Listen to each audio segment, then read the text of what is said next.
Hello friends, আজকে আমি মুসুর ডালের পকোড়া রেসিপি আপনাদের সাথে শেয়ার করছি। মুসুর ডালটা মিনিমাম 1 ঘন্টা আগে ভিজিয়ে রাখতে হবে। আমি 2-3 ঘন্টা আগে ভিজিয়ে রেখেছিলাম। একটি মিক্সিং জারের মধ্যে মুসুর ডালটা দিয়ে দিলাম।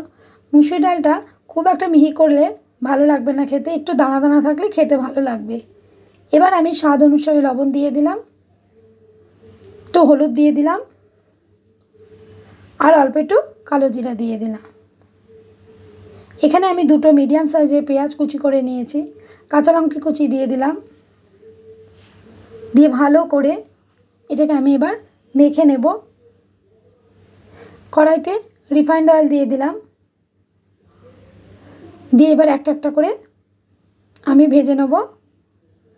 প্রথমে বড়াগুলো 1 মিনিট হতে দেবো, তারপরে আস্তে আস্তে খুন্তির সাহায্যে এগুলোকে উল্টে পাল্টে দিয়ে ভেজে নিতে হবে। খুব বেশি লাল করে ভাজবেন না, তাহলে পেঁয়াজটা পুড়ে গেলে খেতে ভালো লাগবে না। এরম করে করে নাড়াচাড়া করে নিলেই তৈরি হয়ে যাবে মুসুর ডালে পকোড়া রেসিপি। এটা চায়ের সাথে তো ভালোই লাগবে, ভাতের সাথেও ভালো লাগবে। সবাই ভালো থাকবেন, সুস্থ থাকবেন। নেক্সট রান্না নিয়ে ফিরে আসবো।